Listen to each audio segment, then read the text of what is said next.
आस मुस्लिम teacher के प्यारे नाजरीन, हम उम्मीद करते हैं कि आप सब खैरियत से होंगे और हमारी दुआ है कि अल्लाह पाक आप सबको खैर आफियत से रखे।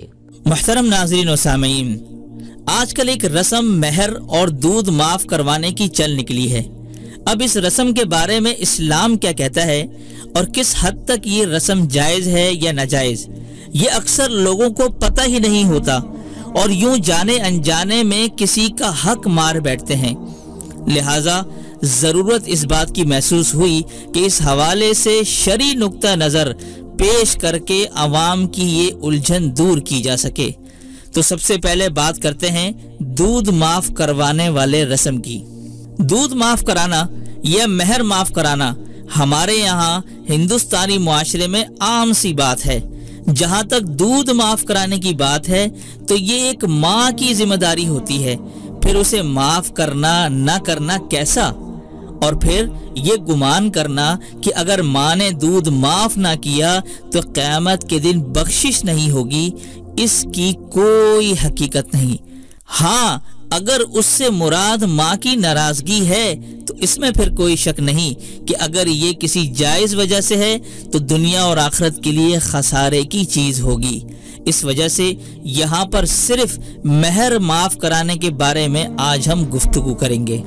सबसे पहले आज तमाम शादीशुदा और गैर शादीशुदा अफराद ये अच्छी तरह से जान लें, जिसका इल्म सिवाय निकाह पढ़ाने वाले के और किसी को पता ही नहीं होता, वो ये कि मेहर को अदा करने के 3 तरीके हैं। नंबर 1, मेहर मुअज्जल, यानी कि मियाँ बीवी का पहली रात मिलने से पहले मेहर को औरत के कब्जे में दे देना, या जब औरत मुतालबा करे उसी वक्त उसको अदा करना, ये मेहर मुअज्जल कहलाता है, यानी किसी चीज का जल्दी अदा कर देना। नंबर 2, मेहर मुअज्जल, यानी मेहर को किसी मुकर्ररा वक्त पर अदा करना, यानी मैं इतने दिन या फला दिन बाद आपका मेहर अदा कर दूंगा। और नंबर 3, मेहर मुतलक, जिसका कोई टाइम पीरियड ना हो और जब जिंदगी में सहूलत हो तब अदा कर सकता है। तो अब मेहर की ये 3 किस्में समझने के बाद अब असल बात की तरफ आते हैं कि मेहर को कब कैसे माफ करवाना जायज़ है और कब ये नाजायज़ होता है। आजकल अक्सर जगहों पर मेहर मुअज्जल पर निकाह होता है और मेहर में जेवर होता है जो खलवत से पहले औरत के कब्जे में दे दी जाती है। अब ऐसी सूरत में माफ करवाना हमाकत और जहालत है, यानी ऐसी सूरत में जब आपने अदायगी कर दी हो तो फिर माफ करवाने की कोई हाजत ही बाकी नहीं रहती। लेकिन कुछ ऐसे जाहिल लोग भी हैं कि जो मेहर अदा करने के बाद भी बीवी से माफ करवाने के लिए ये कहते हैं कि जो मेहर मैंने तुम्हें दिया जेवर की सूरत में, इसे माफ करके मुझे वापस कर दो। जबकि अल्लाह ताला ने कुरान में इरशाद फरमाया वअतुन निसा सदुकातिहिन्न निहला, कि औरतों को उनके मेहर खुशी खुशी से दो, और साथ में ये फरमाया फ़इन तिब्न लकुम अन शैइन मिन्हु नफ्सन फकुलूहु हनीअम मरीआ, कि अगर वो अपनी खुशी से तुम्हें इसमें से कुछ दें तो उसे फिर शौक से खा लो। इसका मतलब ये हुआ कि मेहर औरत का हक और उसकी मिल्कियत है।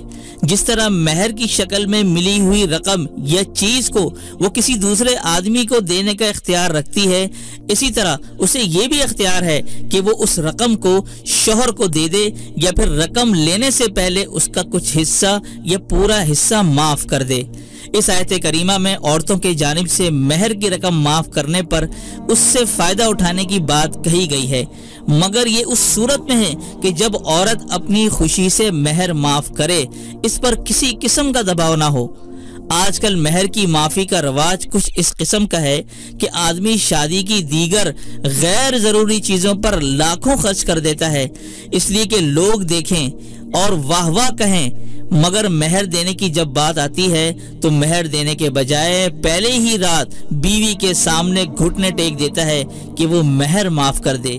बेचारी इस मौके पर शौहर नामदार का मेहर माफ ना करे तो क्या करे।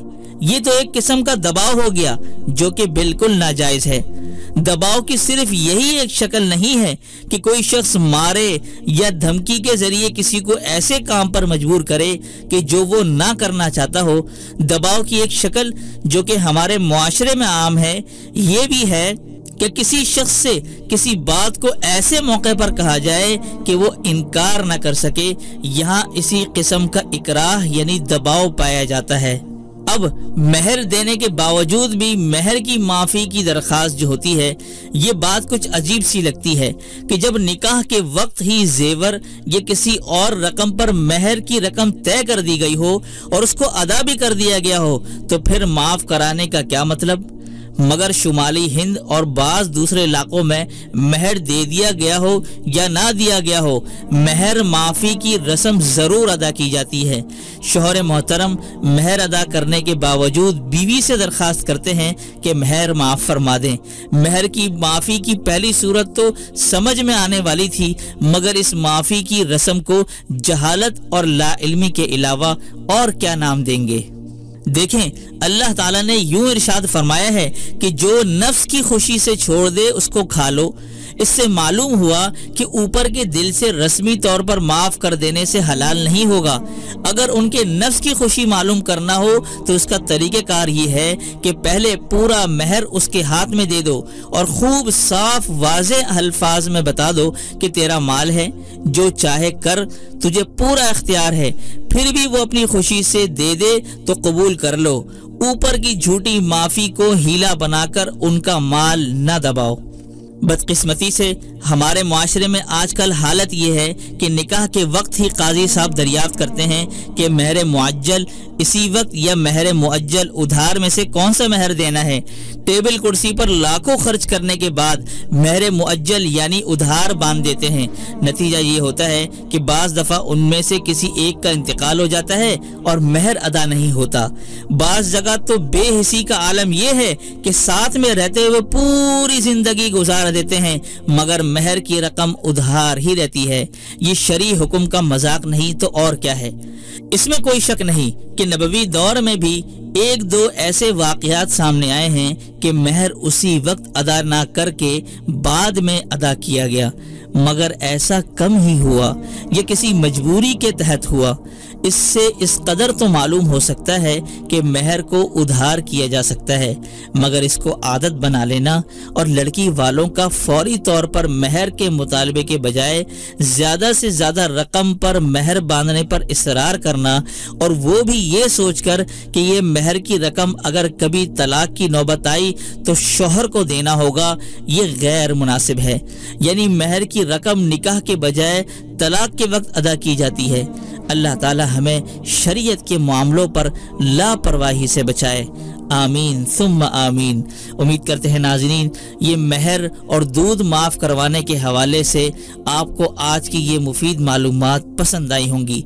पसंद आने पर आपसे एक ही गुजारिश करता हूँ कि वीडियो को दिल से लाइक कर दिया करें, और अपने सवाल अगर कोई राय हो तो कमेंट्स में अपनी राय से भी आगाह किया करें। तो दीजिए इजाज़त, तब तक अपना और अपनों का ढेर सारा ख्याल रखिएगा। अस्सलामु अलैकुम वरहमतुल्लाहि वबरकातुहू।